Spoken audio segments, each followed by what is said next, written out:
Somewhere out in the desert, thousands of years ago, people grew food in dirt drier than anything in your garden. No hose, no sprinkler, no money to buy their way out of a dry month. And when the rains failed and whole regions went hungry, their gardens kept feeding them. They knew something we forgot. Today most people fight drought the expensive way. More water, more work, bigger bills, and the garden still dies the moment the weather turns. We've been taught to force the land instead of working with it, and it's quietly draining your money, your time, and your harvest. The people who built these ancient garden systems did the opposite. They built gardens that needed less the longer they ran. Stronger over time, not weaker. In this video, I'll walk you through that system, piece by piece. By the end, you'll never look at your garden the same way. Here's the thing you have to understand first. None of this was magic. It wasn't luck either. These were ordinary people who paid attention for a very long time, passed down what worked, and threw away what didn't. What's left is a set of methods, so simple they feel almost too easy. And almost every one of them is the opposite of what a garden center will sell you. Let's start with the one that changes everything else. The sunken bed. Walk into any garden store, and they'll point you straight to raised beds. Build up. Lift your soil off the ground. It looks neat, it drains fast, and it sells a lot of timber and screws. The ancient drought gardeners did the exact opposite. They dug down. In the dry country of the American Southwest, the Zuni people grew food in what looked like a giant waffle pressed into the earth. Small squares with low walls of soil around each one. Every square was a little bowl. When rain finally came, instead of running off and disappearing, it pooled inside each bowl and soaked straight down to the roots. Nothing wasted. Here's why most people miss this. A raised bed dries out from every side. Sun hits the top, wind pulls moisture out the sides, and the water you pour in drains away below before the plant can use much of it. You end up watering a raised bed almost every single day in heat. A sunken bed does the reverse. The soil around it shades the roots, the walls block the wind, and any water that lands stays where you put it. Now think about what that does over years, not days. A gardener with raised beds is locked into watering forever. It's a cost that never stops. A gardener with sunken beds builds the bed once and waters a fraction as often for the rest of their life. The work and the water bill both shrink the longer the bed exists. That's the whole idea behind every point in this video. You're not buying a quick fix. You're building something that pays you back more every year you keep it. Start here, because once your beds hold water instead of losing it, everything else you do works better. The buried clay pot. This one is so simple it's almost funny that we forgot it. Take an unglazed clay pot, bury it in the ground up to its neck, right between your plants. Fill it with water and put a lid on top. That's it. The clay is slightly porous, so water seeps out through the walls slowly, only as fast as the dry soil around it pulls. When the soil is wet, almost nothing leaves the pot. When the soil dries out, the pot releases more. The plant basically waters itself, exactly when it needs it and never more. These are called alas, and people were using them more than 4,000 years ago. There's a Chinese farming text from around 2,000 years ago that describes the same trick. Different continents, different people, same answer. That tells you something. When humans all over the world stumble onto the same idea on their own, it's usually because it works. Why does almost nobody do this today? Because watering with a hose feels active. It feels like you're doing something. Burying a pot feels like you're doing nothing, and we don't trust nothing. But nothing is the point. A hose throws water on the surface, where most of it evaporates in the heat before it ever reaches a root. A buried pot delivers water underground, right at the roots, where not a single drop is lost to the sun or the wind. Think about the math over a long summer. Surface watering can lose more than half of what you pour out, and Allah loses almost none. One pot can keep a small patch alive for days on a single fill. That means fewer trips, less water, and plants that never swing between flooded and bone dry, which is what actually stresses them and stunts them. And here's the part people don't realize. A clay pot doesn't wear out. Buy it once or even make it yourself, and it works for years. The savings don't happen once. They stack up every single time you would have otherwise dragged a hose out. That's the difference between spending money and installing something that quietly saves you money in the background for the rest of your gardening life. The Zai Pit. Let's go to West Africa, to the edge of the Sahara, where the soil had gone so hard and dry that rain just bounced off it and ran away. Land that everyone had given up on. Farmers there brought it back to life with a hole in the ground. A Zai Pit is a small pit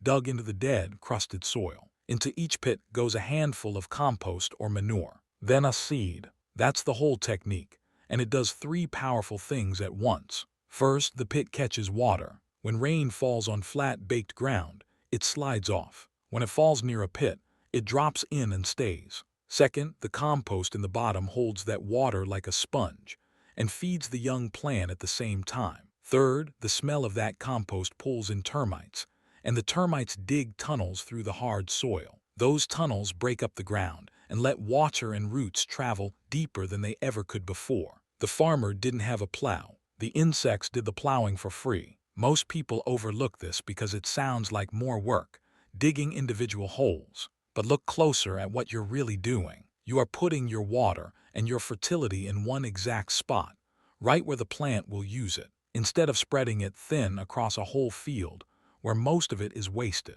You're concentrating your effort instead of scattering it. Now here's the long game, and it's a beautiful one. The Zai Pit doesn't just grow this year's crop. It rebuilds the soil. Year after year, those pits fill with life. The termite tunnels stay. The compost breaks down into rich, dark earth. Dead land that grew nothing slowly turns into land that grows more and more with less and less help. Farmers in Burkina Faso use this to bring back tens of thousands of acres that had been written off as desert. That's the compounding advantage in its purest form. You're not just harvesting, you're upgrading the ground itself, so that every season starts from a stronger place than the last. Most modern gardening takes from the soil and leaves it poorer. This does the reverse. It pays the soil back, and the soil pays you. Stone mulch. Here's one that looks completely wrong until you understand it. On the island of Lanzarote, off the coast of Africa, there's barely any rain at all.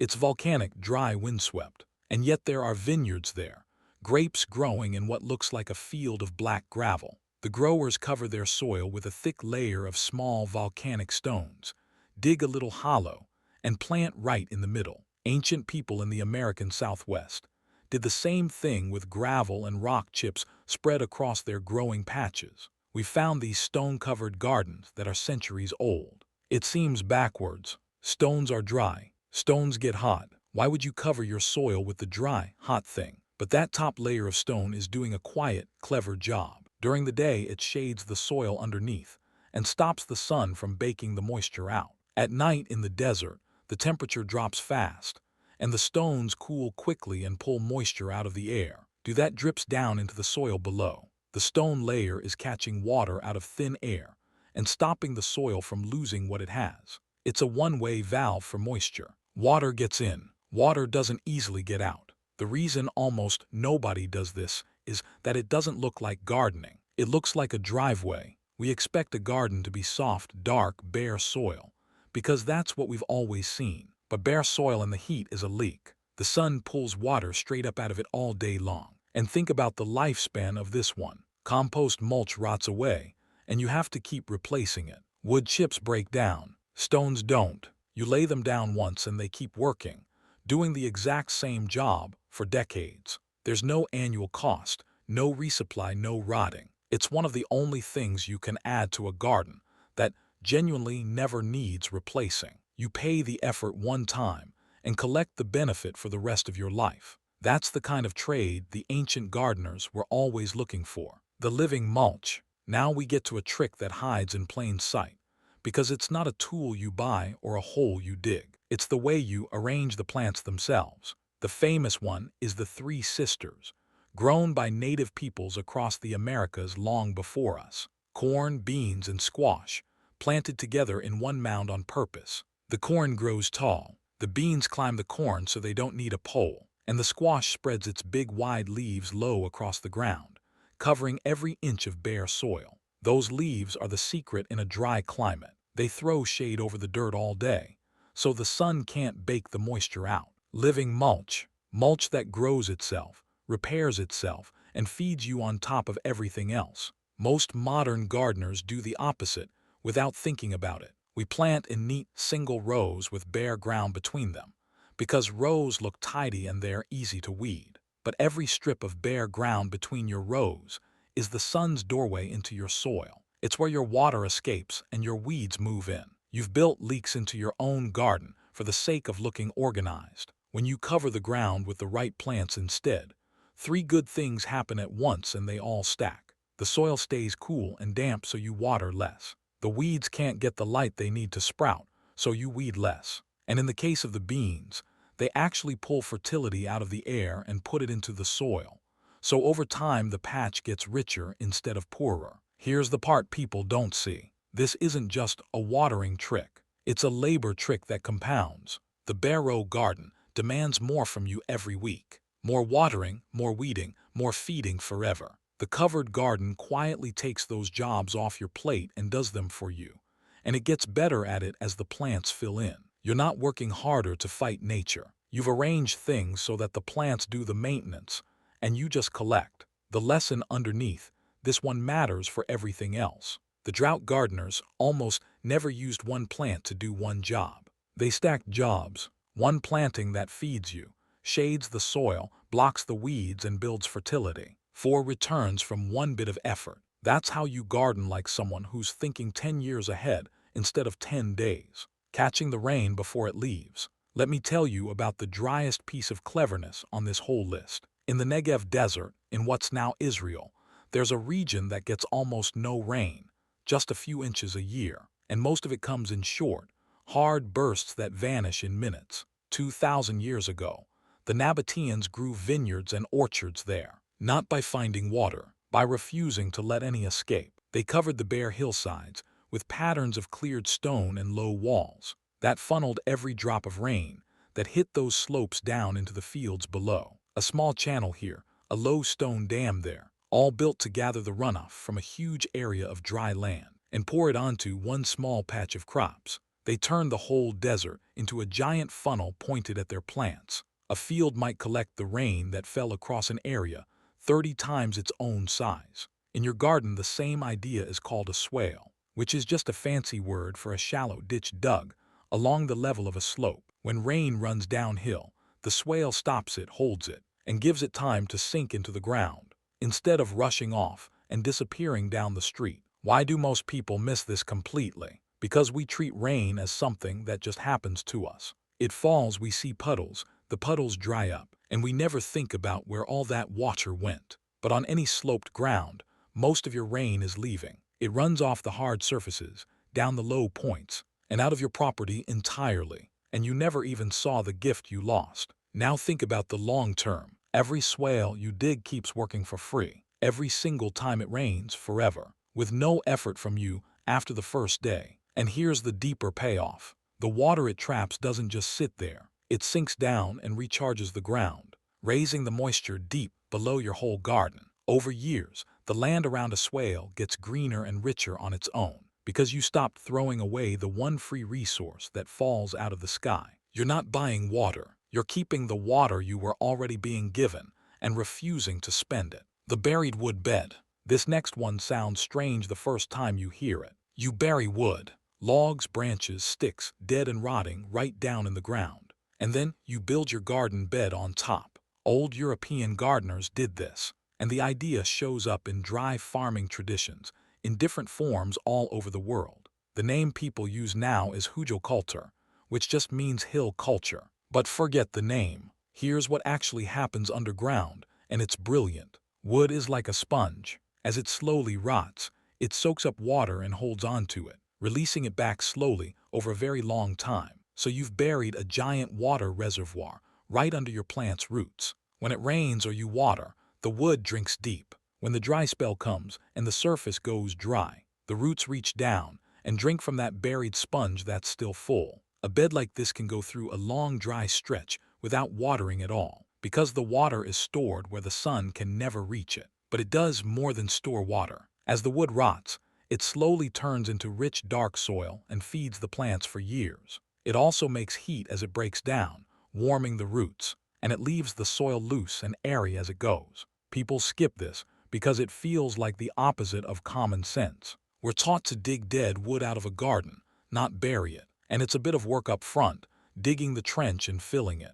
But this is the trade the ancient gardeners always made on purpose. A lot of effort once, in exchange for years of almost no effort after. Here's the timeline that makes it worth it. In the first year, that buried wood is mostly storing water for you. By a few years in, it's broken down enough to be feeding your plants like rich compost, while still holding moisture. A well-built wood bed keeps giving for a decade or more, getting richer and softer the whole time, while a normal bed slowly gets harder and hungrier. You're front-loading the work and then coasting on it for years. That's exactly the kind of patient trade most people are too impatient to make, which is precisely why most people are still out there watering every day, designing the air, not just the ground. So far, we've talked about the soil and the water, but the old drought gardeners understood something most people never think about at all. The air is stealing your water too. Wind is a thief. A dry, steady wind across an open garden pulls moisture out of the soil and out of the leaves, faster than the sun does on a still day. Plants in the open have to drink constantly, just to replace what the wind rips away. So drought gardeners across the world built walls. Walls of stone, walls of mud, hedges of tough plants, even sunken courtyards dug below the level of the wind. They weren't just growing in the ground. They were building a calmer pocket of air for the plants to live in. In the dry valleys of Peru, ancient people dug their gardens down into the earth, deep sunken plots, so the plants sat below the level of the wind, and inside a warmer, stiller, more humid little world of their own. The desert raged above. Down in the pit it was calm. Almost nobody thinks about this today, because wind is invisible. You can see the sun. You can't see the water being torn out of your leaves by a breeze. So we plant in wide open spots, sometimes the windiest spot we have, and then wonder why those plants are always thirsty and always struggling, while the ones tucked beside a wall or a fence do fine. The fix is permanent, and that's the beauty of it. A windbreak, once it's there, works on every single windy day for the rest of its life. With no effort from you, a hedge actually gets better at the job as it grows thicker. You build the shelter once, and from then on every plant inside it needs less water, grows faster, and gets damaged less. You've changed the climate of your own little patch of land in your favor, and you'll be collecting that advantage on days you don't even notice the wind is blowing. Choosing plants with a long memory. Here's where a lot of people quietly lose the battle before they even start. They walk into a shop, buy whatever looks pretty and is sitting on the shelf, take it home, and then spend all summer keeping a thirsty stranger alive in a climate it was never built for. The ancient drought gardeners didn't do that. They grew the plants that had been growing in dry land for thousands of years, plants whose entire ancestry was survival. In the dry parts of Africa and Asia, that meant grains like sorghum and millet, tough crops that shrug off heat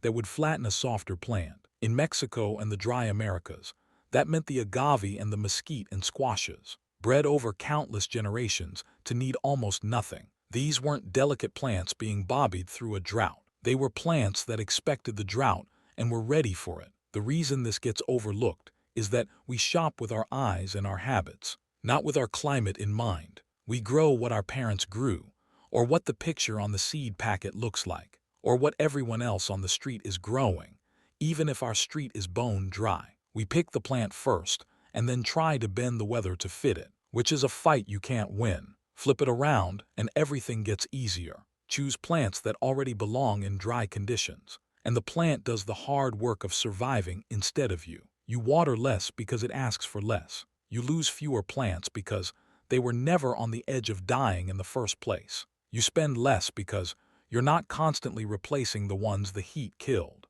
And here's the long-term advantage that really separates the people who know from the people who don't. The toughest of these dryland plants are often perennials, meaning you plant them once, and they live and produce for years, sometimes decades. No buying again, no starting over. One good choice made once that keeps feeding you long into the future, while your neighbor is back at the shop buying soft annuals to replace the ones that died. The smart choice and the lazy choice turn out to be the same choice, which is exactly how the best garden tricks always work. Saving seeds that learn. This one might be the most powerful idea on the entire list. And it's also the most invisible, because it happens over years and you can barely see it as it works. When the ancient gardeners grew their crops, they didn't throw the seeds away and buy new ones. They saved seeds from the plants that did best, and not just the biggest or prettiest. In a dry land, they saved seeds from the plants that handled the drought best, the ones that kept going when the others wilted. The survivors. Now think about what that does generation after generation. Every season, the plants that couldn't take the dryness died off and gave no seeds. The plants that could take it lived and passed their seeds forward. The gardener saves those, plants them, and does it again and again. Over many years, the seeds themselves slowly change. They become tougher, more drought-ready, more suited to that exact piece of land and that exact climate, because the only seeds that ever got planted were the ones from the toughest survivors. The seeds learned the land. This is called a landrace, and it's one of the quiet miracles of old agriculture. A landrace is a crop that has been shaped by its place over so long that it fits that place like a key fits a lock. It can handle the local dry spells in a way no fancy packet seed from across the world ever could. Almost nobody does this now, because it asks for the one thing modern life trains out of us, which is patience. Buying a fresh packet every year is instant and easy. Saving seeds is slow, and the payoff takes seasons to show up. So we trade away an enormous long-term advantage for a tiny bit of convenience, over and over, and never notice the deal we're making. But look at what you're building if you stick with it. The first year your saved seeds are about as good as any. By a handful of years in, they are quietly better than anything you could buy, tuned to your soil and your weather, and it never stops improving. The longer you do it, the tougher and more perfectly fitted your crop becomes. And it costs you nothing because the seeds are free, made by the plants you already grew. That's compounding in the most literal way there is. A garden that gets stronger every single year on its own, simply because you kept the right seeds. Your great advantage isn't bought, it's saved. Keeping the ground covered. Let's go back to something so basic it's easy to dismiss, but it sits underneath everything else, and the old gardeners understood it deep in their bones. Never leave the soil bare. In nature, look at any healthy patch of dry land, and you'll almost never see naked dirt. It's covered with fallen leaves, dead grass, low-spreading plants, something. The ground keeps itself clothed, and there's a reason. Bare soil in the heat is a wound. The sun bakes the top into a hard crust that water can't even soak into anymore. The moisture below cooks off into the air, and the tiny living things in the soil, the ones that make it healthy, get fried and die. The ancient gardeners covered their soil with whatever they had: straw, dead leaves, crop stalks left lying after harvest, those living squash leaves we talked about, or those stones from the volcanic island. The material changed from place to place, but the law never did. Keep it covered. A cover layer does several jobs at once. It shades the soil so it stays cool and damp and doesn't crust over. It slows down the rain so the water soaks in gently instead of running off. And when it's something like straw or leaves, it slowly rots down and feeds the soil, and feeds all the little life inside it. So the ground gets richer the whole time it's being protected. People skip this for the silliest reason. Bare soil looks finished. It looks clean and tidy and gardened. A layer of straw or old leaves looks messy, like you didn't bother. So we rake it all off to look respectable. And in doing so, we strip the protection off our own soil and hand it to the sun. We trade the health of the garden for the appearance of neatness. And the long game here is quietly enormous. Covered soil holds far more water than bare soil, so you water less from the very first week. But underneath, year after year, that covered ground is building up a deep layer of dark, rich, living soil that holds even more water and feeds your plants for free. Bare ground gets harder and poorer over time. Covered ground gets softer and richer over time. Same plot of land, two completely opposite futures, decided entirely by whether you were brave enough to let it look a little untidy, building slowly,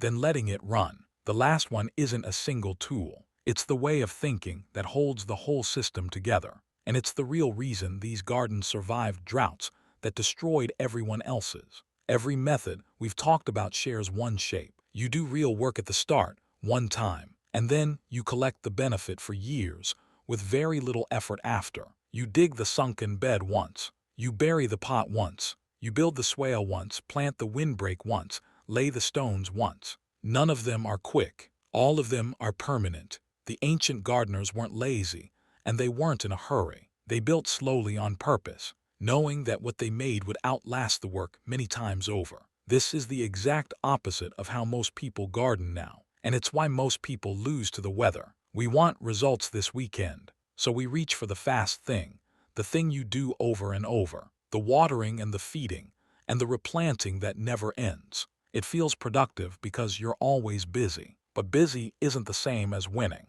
You're running on a treadmill, doing the same chores forever, and the moment a real drought hits, the treadmill stops and everything dies, because nothing was ever built to stand on its own. The drought gardeners built things that stood on their own, a garden that could be left, that didn't depend on someone showing up every day with a hose, that could ride out a dry month or a dry season, because the water was already stored, and the soil was already protected, and the plants were already the kind that don't quit. That's not luck. That's design. They were thinking about the years ahead, while everyone around them was thinking about the afternoon. And here's what nobody tells you. Once a system like this is running, it doesn't just survive. It gets easier. Every year you do less, and it gives more. Because the soil keeps building, the swales keep filling the ground, the seeds keep adapting, the windbreak keeps thickening, the wood beds keep rotting down into richness. The garden compounds in your favor while you sleep.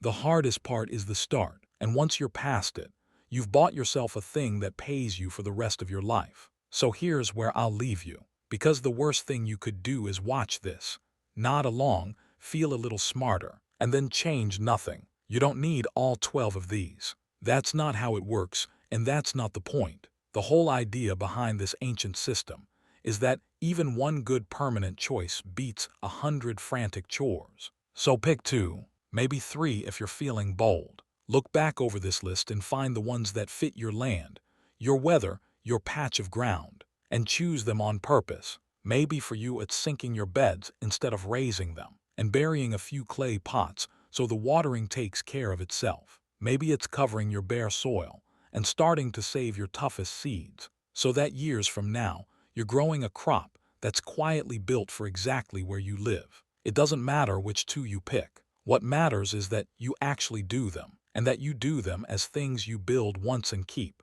not things you'll fuss over forever. Because that's the real secret the old gardeners knew, the one underneath all the rest. The future doesn't go to the person who works the hardest every day. It goes to the person who makes a few smart choices early, and then lets time do the heavy lifting. One sunken bed, one buried pot, one handful of saved seeds. Any one of them, started now, becomes something far bigger than itself a few years down the line. So choose your 2.